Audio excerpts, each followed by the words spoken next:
Баршаңыз сәлем достар, менің арнама қош келдіңіздер. Бүгін сіздермен етсіз жасалатын, тек қана капустамен жасалатын сочный котлеттер жасайтын боламыз. Сіздерге ұнайды деген ойдамын. Видеоны соңына дейін көріңіздер. Енді бізге осындай бір капуста, яғни орам жапырақ қажет болады. Осы орам жапырақты екіге бөліп, ортасындағы қатты жерін алып тастаймыз. Осындай әдіспен алып тастаймыз. Және де капустамыз тағы да ортасынан бөлетін боламыз. 4 бөлікке бөлеміз.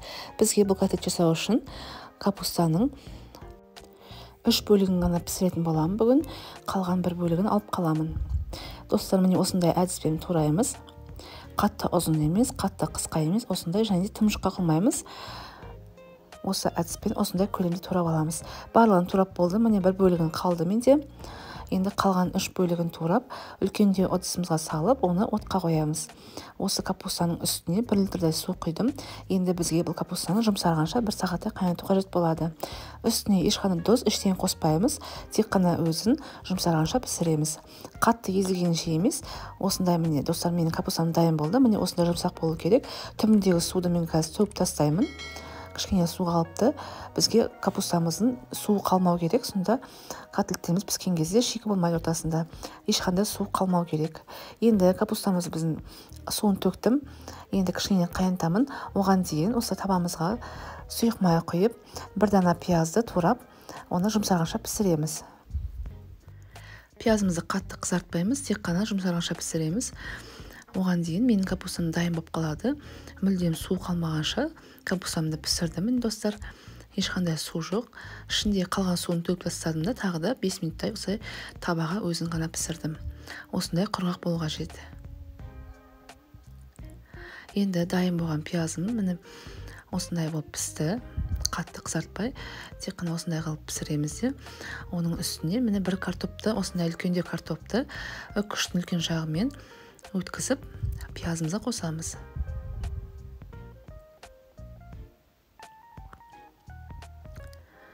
Міне осылай үккіштен өткіземіз. Міне дайын болды.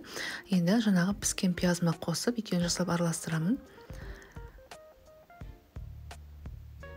Пиязы менде әлі ыстықтау. Осылай картопты қосып араластырып, үстіне қазір сарымсақ қосамыз. Сарымсақ міне осындай 7-8 дана. Өйткені бізге сарымсақтың дәмі жақсы шыққан ұнайды, сондықтан да көбірек қостым. Қосқаннан кейін осылай жақсап араластырып қоямыз. Енді осындай ас көк аламыз. Ас көкті де ұсақтап турап қойып,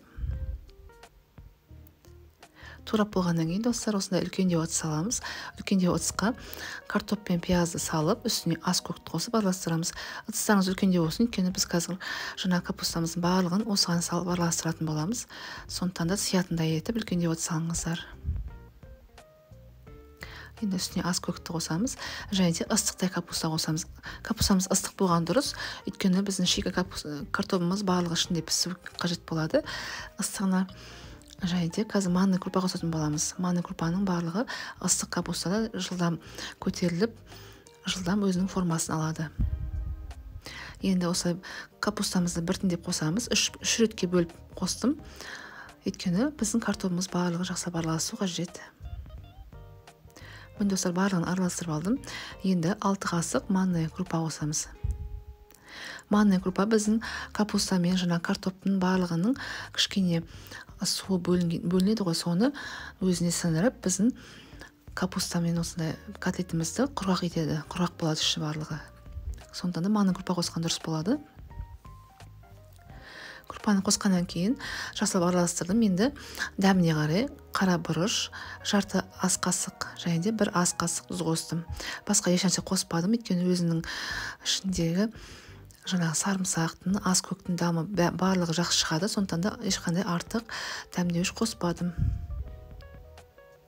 Міне біз манный крупаларымыз кішкене өзінің формасына келіп, біздің жаңағы капустаның суын барлығын өзіне сорып, біздің котлетіміздің осындай салмасы барлығы құрғап әдемі болып тұр. Енді үстіне біріктіру үшін ұн қосамыз, 100 граммдай ұн. Міне енді формасын көреміз. Міне осындай әдемі форма ұстайтындай біздің капустамыз дайын болып қалды. Енді пісіре беруге болады.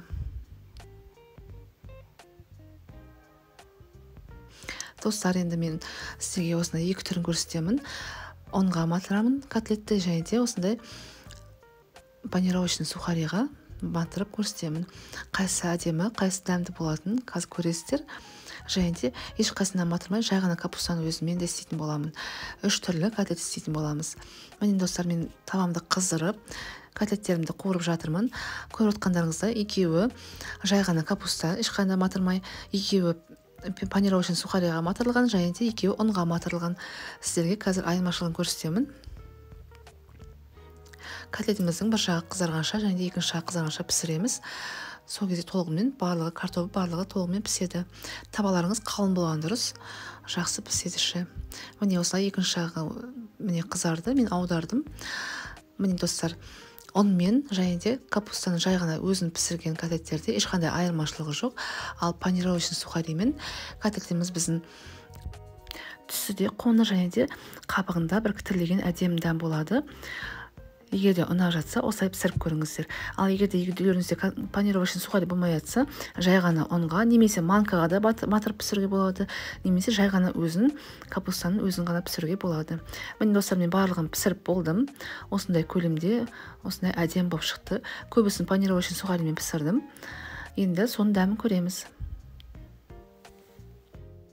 Дәмі өте күшті, сочный болып шықты. Етсіз осындай оңай рецепт, ет жоқта немесе ет үнемдеген кезде осылай жасап көріңіздер. Сізге ұнайды деген ойдамын. Егер де ұнап жатса, менің каналымды қолдап қойды ұмытпаңыздар достар, өте қуанышты боламын. Ол үшін тек қана осы видеоны ссылкасымен достарыңызбен бөлісіп, видеоның астына лайк басып, комментарийға өздеріңіздің ойларыңызды қалдырып, және де тіркеліп қойды ұмытпаңыздар. Сіздерге өте қуанышты боламын. Осы видеоларды жоғалтып алмас үшін осы видеоның астына қоңыршаны басып қойыңыздар. Және де келесі видеода кездескенше достар, сау саламат болыңыздар.